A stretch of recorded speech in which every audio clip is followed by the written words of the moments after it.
नमस्कार दोस्तों, स्वागत है आप सभी का operating system video lecture series में। प्रीवियस लेक्चर्स में हमने टाइप्स ऑफ ऑपरेटिंग सिस्टम में बात की थी multi programming and multitasking concept की and difference between multi programming and multitasking. And today we are going to discuss real time operating system and network operating system. तो चलिए discussion start करते हैं।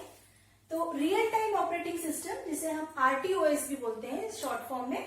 तो फॉर्मल डेफिनेशन देखते हैं पहले। RTOS, real-time operating system, has well-defined fixed time limit, that is, response time should be guaranteed within a specified timing constraints or system should meet the specified deadline. Okay? तो यहाँ पर ये बोल रहे हैं कि जो RTOS, real-time operating system होते हैं, उनमें specified time limit constraint जो है वो मेन होता है। ठीक है, मतलब मेन जो इसकी प्रॉपर्टी होती है, मेन जिसपे हम फोकस करते हैं RTOS में, वो होता है एक टाइम लिमिट, एक टाइम कंस्ट्रेंट। उस टाइम कंस्ट्रेंट में ही आपका स्पेसिफाइड टास्क जो है वो कंप्लीट होना चाहिए।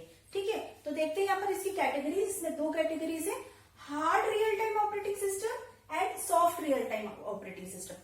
तो हम दोनों को डिस्कस करते करते साथ ही में उसमें दोनों में डिफरेंस क्या है वो भी देखते जाते हैं। तो फर्स्ट है आपका hard real time operating system. देखिए, तो फर्स्ट पॉइंट है restrictive in timing constraints. Means hard RTOS के आप जितनी भी एप्लीकेशंस देखेंगे उसमें ये देखेंगे कि उनमें जो टाइमिंग कंस्ट्रेंट है वो एकदम रिस्ट्रिक्टिव फॉलो होना चाहिए। अगर आप उस डेडलाइन को मीट नहीं करेंगे तो आपका सिस्टम ठीक से काम नहीं करेगा। ठीक है, in case of soft real time operating system less restrictive in timing constraint. Means हम टाइमिंग कंस्ट्रेंट को सेकेंडरी रखते हैं। मीन्स सेकेंडरी ना बोल के प्राइमरी टाइमिंग कंस्ट्रेंट। हमेशा जब हम RTOS की बात करते हैं तो इसका फर्स्ट जो ऑब्जेक्टिव होता है वो होता है रिस्पॉन्स टाइम। ठीक है, तो अकॉर्डिंग टू टाइम, ठीक है, तो रिस्पॉन्स टाइम यहाँ पर अकॉर्डिंग टू टाइमिंग कंस्ट्रेंट होना चाहिए। मीन्स प्राइमरी जो बात करेंगे वो किसकी रहेगी इसमें, टाइमिंग कंस्ट्रेंट की। तो RTOS, सॉफ्ट RTOS क्या होते हैं, लेस रिस्ट्रिक्टिव होते हैं in terms of timing constraints. Then second point देखिए, these operations always have high priority over the other tasks. Means अगर सिस्टम में हार्ड RTOS की कुछ एप्लीकेशन अगर एग्जीक्यूट हो रही है तो उसकी प्रायोरिटी बाकी सारी टास्क से कहाँ होगी, सबसे ऊपर। ठीक है, अगर इन बिटवीन सपोज कोई दूसरी एप्लीकेशन एग्जीक्यूट हो रही है और हार्ड RTOS वाली कोई एप्लीकेशन एग्जीक्यूट करना चाह रही है तो सारी जो एप्लीकेशन पहले से एग्जीक्यूट हो रही है सिस्टम में वो सब प्रीएम्प्ट हो जाएंगी। ठीक है, मीन्स हायर प्रायोरिटी किसकी होगी, हार्ड RTOS की। इसको एक एग्जांपल से समझते हैं। अगर फॉर एग्जांपल अगर मान लो क्लास में कोई टीचर क्लास ले रहा है, ठीक है, और अगर सबसे हायर प्रायोरिटी किसकी होती है, प्रिंसिपल की। ठीक है, प्रिंसिपल, देन HOD, ठीक है, देन फिर टीचर्स। तो अगर मान लो कोई टीचर अगर क्लास ले रहा है या HOD क्लास ले रहा है और अगर वहां पर प्रिंसिपल सर आ गए तो सबसे हाई प्रायोरिटी किसकी, प्रिंसिपल सर की। तो वो क्लास वहीं प्रीएम्प्ट होगी।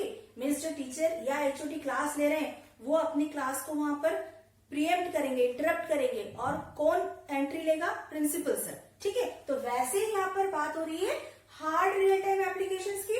तो इनकी प्रायोरिटी क्या होती है, सबसे हाई होती है। अगर कोई भी टास्क एग्जीक्यूट हो रही है तो सबसे हाई प्रायोरिटी किसकी होगी, हार्ड RTOS की। मीन्स सबसे पहले चांस किसे मिलेगा, हार्ड RTOS एप्लीकेशंस को।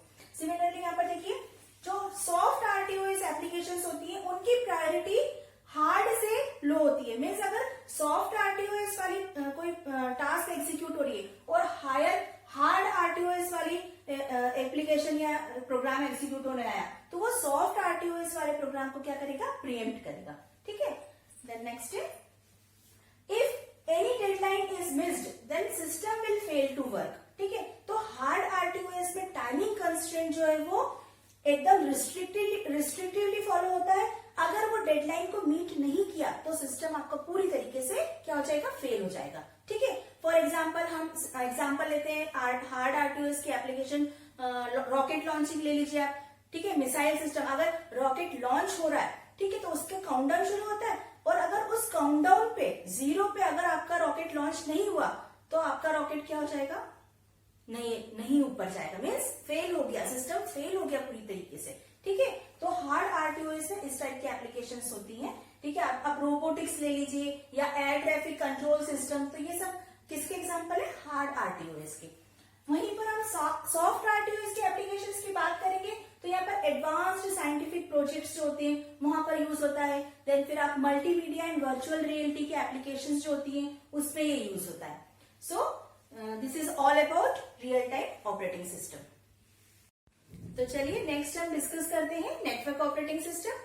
सो formal definition of network operating system is an operating system which includes software to communicate with other computers via a network is called network operating system. It means हम ये बता रहे हैं कि अगर बहुत सारे सिस्टम नेटवर्क में कनेक्टेड है एक दूसरे से, ठीक है, और अपने अपने रिसोर्सेज यूज कर रहे हैं शेयर्ड बेसिस पे, तो हम उसे बोलेंगे network operating system. Generally network operating system में हम बात करते हैं लोकल एरिया नेटवर्क की, लैन की। तो यहाँ पर देखिए फॉर एग्जाम्पल यहाँ पर हम सिस्टम ले लेते हैं, सपोज 3 सिस्टम्स है और ये एक दूसरे से कम्युनिकेट कर रहे हैं, ठीक है, ये सब एक दूसरे से लैन से कनेक्टेड है, ठीक है। तो इनके पास क्या एबिलिटी होगी कि ये रिसोर्स शेयर कर सकते हैं एक दूसरे से, फाइल शेयरिंग कर सकते हैं और तीनों इक्वली रिस्पॉन्सिबल होंगे शेयरिंग के लिए, ठीक है, किसी की प्रायोरिटी हाई और लो नहीं होगी।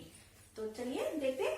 अब यहाँ पर नेटवर्क ऑपरेटिंग सिस्टम में 2 कैटेगरीज होती है। फर्स्ट होती है आपकी पीयर टू पीयर, ठीक है। तो पीयर टू पीयर में होता है क्या, हर कंप्यूटर एक दूसरे से, सपोज ये कंप्यूटर 1 है, ये 2 है, ये 3 है, तो हर कंप्यूटर जैसे 1 है तो ये 1 2 से भी कम्युनिकेट करेगा, 3 से भी, तो ये 2 से भी कनेक्टेड होगा और 3 से भी। सिमिलरली 2 जो है वो 1 से भी कनेक्टेड होगा और 3 से भी, और 3 जो है वो 1 से भी कनेक्टेड होगा, 2 से भी, मतलब तीनों आपस में एक दूसरे से कनेक्टेड होंगे। Users are allowed to share resources and files located on their computers and access shared resources from others।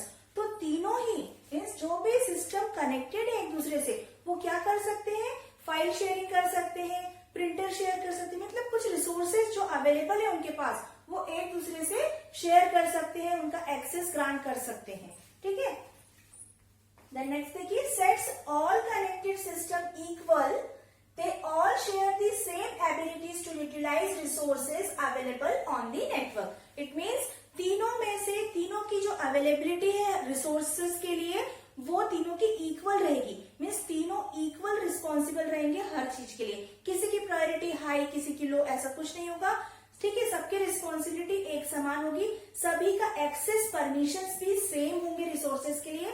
Means एक रिसोर्स सपोज प्रिंटर है तो प्रिंटर ऐसा नहीं कि कोई फर्स्ट कंप्यूटर की प्रायोरिटी हाई है कि पहले वो प्रिंटर यूज करे, नहीं, जिसने पहले रिक्वेस्ट भेजी वो पहले सिस्टम को यूज करेगा, ठीक है। तो तीनों की जो प्रायोरिटी होती है वो उनका लेवल क्या होता है, सेम होता है, सेम लेवल की होती है।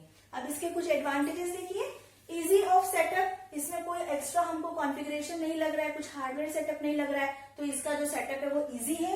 एंड नॉट मच एक्सपेंसिव, यहाँ पर हमें कुछ भी एक्स्ट्रा हार्डवेयर नहीं कनेक्ट करना पड़ रहा है इन तीनों सिस्टम को कनेक्ट करने के लिए, तो यहाँ हार्डवेयर की कोई नीड नहीं है, so it is not much expensive system. And disadvantages, यहाँ पर कोई हम सेंट्रल मेमोरी स्टोरेज यहाँ पर नहीं यूज हो रहा है, ठीक है, तो ये किसका डिसएडवांटेज है। एंड लेक ऑफ सिक्योरिटी, अगर हम क्लाइंट सर्वर आर्किटेक्चर को देखें तो उसमें सिक्योरिटी हाई होती है और यहाँ पर सिक्योरिटी का मतलब यहाँ सिक्योरिटी है ही नहीं बोले। No control over all the computers, यहाँ पर सारे सिस्टम अपना अपना फ्री है, रिस्पॉन्सिबल है खुद अपनी टास्क के लिए, तो यहाँ पर किसी के ऊपर कोई रिस्ट्रिक्शंस नहीं है, किसी के लिए कुछ एक्सेस कंट्रोल फिक्स नहीं किया हुआ है। सो यहाँ पर किसी सिस्टम पे हमारा कोई कंट्रोल नहीं है, सब अपने अपने टास्क के लिए फ्री है, इक्वली रिस्पॉन्सिबल है। So this is all about network operating system. धन्यवाद।